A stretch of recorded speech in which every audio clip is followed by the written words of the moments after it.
Dear students, today we are going to discuss another paragraph for passive writing.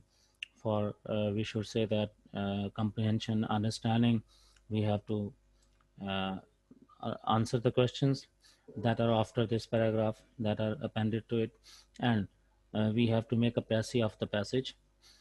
As we have already discussed the rules for writing précis, and we have also we should say that practiced uh, previously for a paragraph that was an average level, rather we should say that it was an easy level paragraph, and we discussed it. Right now we are going towards another paragraph that is a little bit difficult, more difficult than the previous one, and we have to go through it.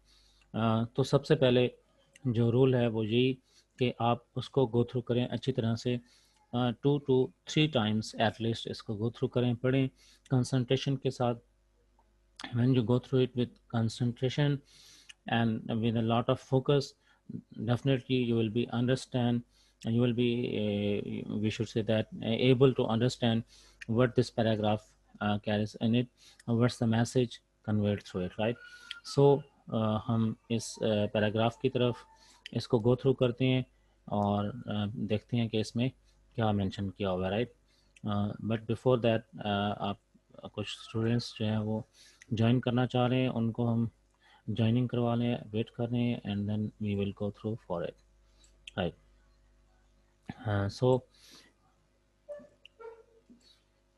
we are to discuss this paragraph, and that is a person who is aware of his duties and rights in his society is a good citizen.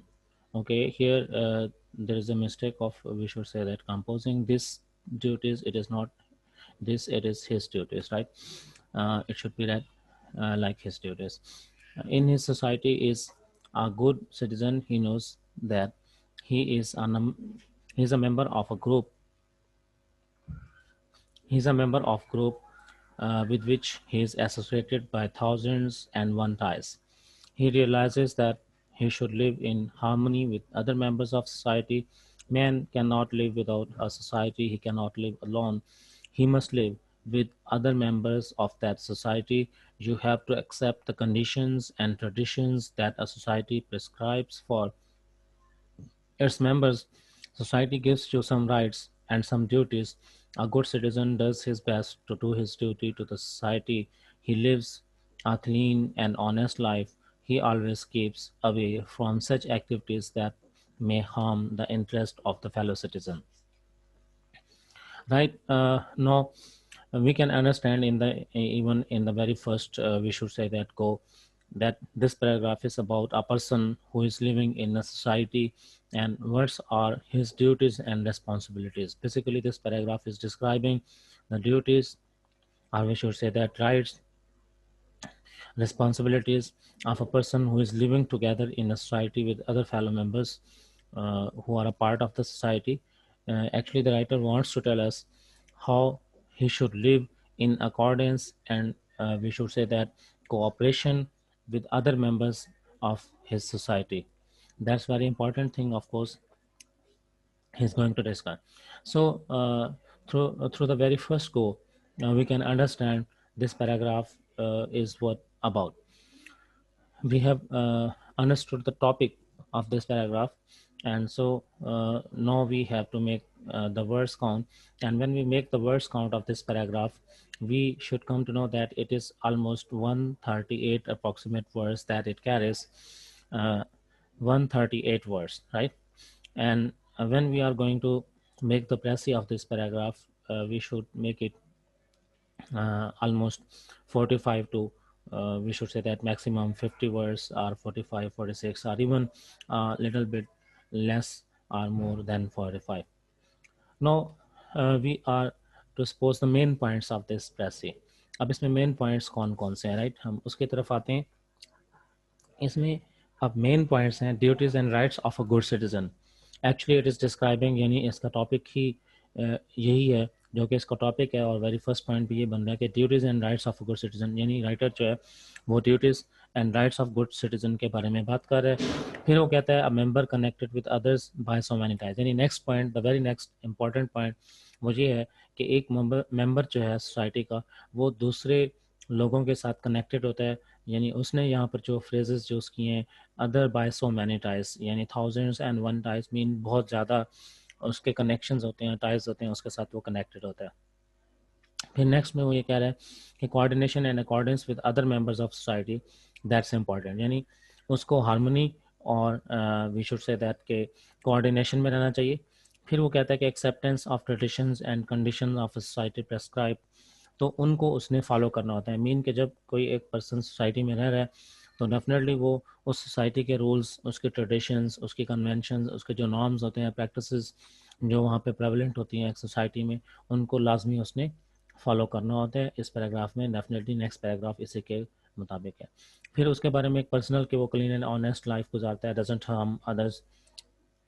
ये हमारे basic main points बन रहे हैं, इनको हमने अपने words में इसको वी शुड से दैट के हमने कनेक्ट करके इनको आइडियाज़ के फॉर्म में, एक सेंटेंसेस के फॉर्म में लेकर आना है नेक्स्ट पॉइंट में।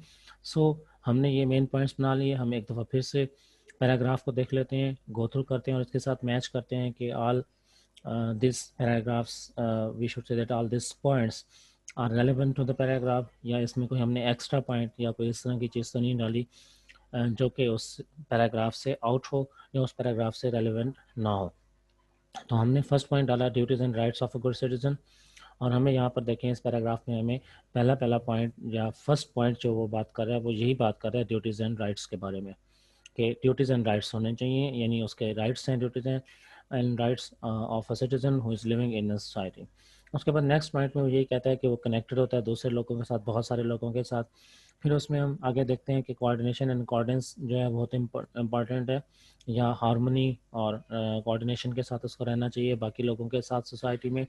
और फिर वो कहता है acceptance of tradition and condition of society prescribe clean and honest life and doesn't harm other. ये इसमें पॉइंट्स हैं जो कि उस राइटर ने डिस्कस किए हैं। अब हम इसमें देखेंगे कि फर्दर इसको हम किस तरह से शॉर्ट कर सकते हैं। हो सकता है इसमें से कोई एक आध पॉइंट ऐसा हो जो कि बहुत इंपॉर्टेंट ना हो, उसको हम स्किप कर सकते हैं। तो यहाँ पे अब हमने मेन पॉइंट्स को एक तरह से इकट्ठा किया है, कंबाइन किया है। यहाँ पर नेक्स्ट जो आपको पैराग्राफ नज़र आ रहा है, a good citizen is aware of his duties and rights in society, right, यानी पहली बात तो इम्पॉर्टेंट पॉइंट ये बनता है। उसके बाद वो कहते हैं he always lives in accordance with his fellows and accepts the norms and tradition of society. हमने 2 पॉइंट्स को इकट्ठा कर दिया एक ही सेंटेंस के अंदर, यानी वो हार्मनी में रहता है, कोऑर्डिनेशन में रहता है दूसरे लोगों के साथ, और उनकी बातें जो है उनको एक्सेप्ट करता है, उनके जो रूल्स होते हैं सोसाइटी के या जो भी चीज़ें होती हैं उनको एक्सेप्ट करता है according to those rules he lives. He does his duties assign by society, यानी जो उसको सोसाइटी ड्यूटीज़ असाइन करती है, रिस्पॉन्सिबिलिटीज़ देती है, उनको परफॉर्म करता है। ही अवॉइड्स एक्टिविटीज़ दैट में harm the interest of fellow citizen, और फिर उसके बाद नेक्स्ट वो बात करता है कि वो उन चीज़ों को अवॉइड करता है सॉरी जो जो उससे जो सोसाइटी के लिए हार्मफुल हों या उसके फेलो सिटीजन्स को किसी तरह से नुकसान पहुंचा रही हैं। तो नेक्स्ट पॉइंट हमने यानी क्लीन एंड ऑनेस्ट लाइफ वाला पॉइंट जो है उसको स्किप कर दिया, because when he is living a life that is in accordance with other people and he is not harming other, it means that it is clean and honest life. Of course उसी point की तरफ ये indication जा रही है, तो उसको हम स्किप कर दिया। अब यहाँ पे हम नेक्स्ट पॉइंट में देखेंगे कि कुछ वर्ड्स और फ्रेजेस जो कि चेंज हो सकते हैं उनको हमने चेंज करना है। इसको फाइनल फॉर्म में हम कहेंगे क्लीन फॉर्म में लेके आएंगे, तो तब क्लियर होगा कि हमने इसको फाइनल फॉर्म में लेके आए हैं। तो अब फ्रेजेस हम देखते हैं। अवेयर ऑफ लिखा हुआ है, एक फ्रेज है in the very starting, in the very beginning, aware of एक हमने फ्रेज मेंशन किया, तो इसको हम चेंज कर सकते हैं कॉन्शियस ऑफ के साथ कर सकते हैं, ठीक है। इस फ्रेज के साथ मैं चेंज कर रहा हूँ। आप लोगों के माइंड में अगर कोई और वर्ड हो तो आप उसके साथ या फ्रेज के साथ चेंज कर सकते हैं। लिव्स के लिए हम स्पेंड्स या लीड्स का लफ्ज़ इस्तेमाल कर सकते हैं, he leads his life, he spends his life, right.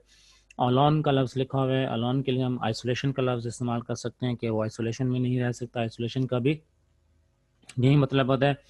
और फिर उसके बाद ट्रेडिशंस या कन्वेंशंस की बात हो रही है, तो ट्रेडिशंस जो है ऑफ कोर्स उसको हम कन्वेंशंस के साथ यहाँ हम ये कह सकते हैं प्रेवलेंट प्रैक्टिसेस जो होती हैं वहाँ पर उनके साथ चेंज कर सकते हैं। मीन उसका एक सिमिलर ऑलमोस्ट सिमिलर वर्ड ये बनता है कन्वेंशंस का। कीप्स अवे का लफ्ज़ लिखा हुआ है, कीप्स अवे का लफ्ज़ हम इसको चेंज कर सकते हैं अवॉइड्स के साथ, यानी बचता है, अवॉइड करता है उन चीज़ों को। हार्म का लफ्ज़ जो है of course that can be change with damage, hurt, उसके साथ चेंज कर सकते हैं। और इसी तरह से नेक्स्ट ड्यूटीज़ है, ड्यूटीज़ का वर्ड जो है वो that is alternate of obligations responsibilities, यानी हम उसके साथ इसको रिप्लेस कर सकते हैं quite easily. So this are the words that we can change them, उनको हम चेंज भी कर सकते हैं, रिप्लेस कर सकते हैं इन वर्ड्स के साथ। तो इसके लिए जैसा कि आपको पता है कि आपकी वोकेबलरी भी अच्छी होनी चाहिए, वोकेबलरी आपकी गुड होगी, तो then you will be able to do all these things to replace these words or phrases with other words and phrases. So उसके लिए आपका नॉलेज बहुत अच्छा होना चाहिए। You should go through different topics in your books, in your we should say that topics जो होते हैं उनको स्टडी करना चाहिए इन डिफरेंट बुक्स में जो प्रेजेंट होते हैं, या इवन आप इंटरनेट के थ्रू भी आप डिफरेंट टॉपिक्स पढ़ सकते हैं, उसमें आपकी वोकैबुलरी अच्छी हो सकती है। और इसके अलावा आप आपको मैंने पहले भी सजेस्ट किया है कि आप लोग न्यूज़पेपर गो थ्रू करें, इंग्लिश न्यूज़पेपर गो थ्रू करें, आप इंग्लिश न्यूज़ सुने। So all this things are contributing towards improvement of your vocabulary. और जो डिफ़िकल्ट वर्ड्स इवन आप अगर आप अपनी बुक में ही जो आपकी टेक्स्ट बुक है उसको गो थ्रू कर रहे हैं और उसको पढ़ रहे हैं, तो उसमें से डिफ़िकल्ट वर्ड्स हैं फर्स्ट टाइम आपके पास आते हैं, आप उसमें एक रजिस्टर में उसको नोट करके रख लें। और नोट करके रखने के बाद फिर फर्दर जो है उनको गो थ्रू करते रहें। जब आपके पास एक कलेक्शन हो जाए 50 वर्ड्स की, 100 वर्ड्स की, यानी टाइम टू टाइम आप इस तरह से करते रहें, तो उससे उसके बाद उनको गो थ्रू करते रहें 5 मिनट्स के लिए कभी कभी आप दरमियान में, तो उससे आपकी वोकैबुलरी बहुत बेहतर हो सकती है। वोकैबुलरी इम्प्रूव करने के लिए ये एक बहुत अच्छा तरीका है। आप अपनी वोकैबुलरी इम्प्रूव करेंगे और उसके बाद डेफिनेटली वो पढ़ेंगे तो तभी। अब इसमें हमने क्वेश्चंस को डिस्कस नहीं किया, वो भी हम वैसे डिस्कस कर लेते हैं, लेकिन रिटर्न फॉर्म में हमारे पास यहाँ पर जस्ट एक प्रेसी के बारे में मैंने कहा कि प्रेसी इसकी किस तरह से बनेगी। तो हम देखते हैं फाइनल फॉर्म ऑफ प्रेसी किस तरह से हमने बनाई है। अब यहाँ पे देखें, आपको नज़र आ रहा है N ideal citizen is characterised by being conscious of his responsibilities and rights in society. ठीक हो गया। तो हमने ड्यूटीज़ के लिए वर्ड रिस्पॉन्सिबिलिटीज़ यूज़ कर दिया। इसके बाद फिर हमने करेक्टराइज का लफ्ज़ इस्तेमाल किया, यानी उसकी ये खूबियाँ होती हैं।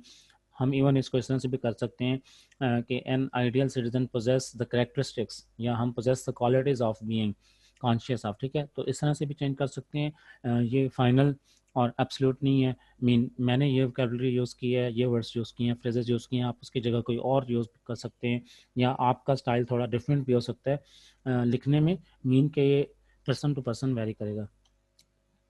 सो अब हम नेक्स्ट की तरफ जाते हैं। He doesn't live in isolation, he doesn't live in isolation, यानी ये वो अकेले नहीं रहता। हमने ये मेंशन कर दिया, एक बता दिया। He doesn't spend his life in isolation भी लिखा जा सकता है इसकी तरह। He leads his life he lives his life in coordination and accordance with his fellows. उसके बाद फिर इसी तरह से ही accepts the norms and conventions of society and avoids the activities that may hurt his fellows. तो ये हमने एक तरह से इसको हमने सम अप कर दिया कुछ वर्ड्स में, यानी अब हमने नेक्स्ट स्टेप में फ्रेजेस भी, या हम कह सकते हैं कि वर्ड्स भी चेंज कर दिए। और इसका टाइटल भी हमने दे दिया N ideal citizen, a good citizen, या अ मेंबर ऑफ सोसाइटी, या इस तरह का कोई भी टाइटल दे सकते हैं जो कि इस टॉपिक से रेलिवेंट है और इसके बारे में बता रहा है।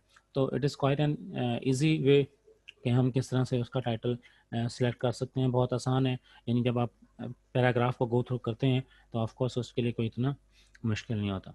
ठीक है, तो ये आज का हमारा डेफिनेटली टॉपिक था कि किस तरह से हम एक और पैसेज जो था उसका हमने पैसे बनाया। अब हम नेक्स्ट पैराग्राफ का भी इसी तरह से एक और पैराग्राफ, फिर इससे भी थोड़ा डिफ़िकल्ट लेवल का होगा, थोड़ा बड़ा पैराग्राफ होगा, उसको हम नेक्स्ट क्लास में डिस्कस करेंगे। आई थिंक कि आप लोगों ने इसको गो थ्रू कर लिया, अच्छी तरह से समझ लिया कि किस तरह से हम एक पैराग्राफ को जो है वो उसके पैसे बना सकते हैं। Right, I think you have understood all of you this things, you have understood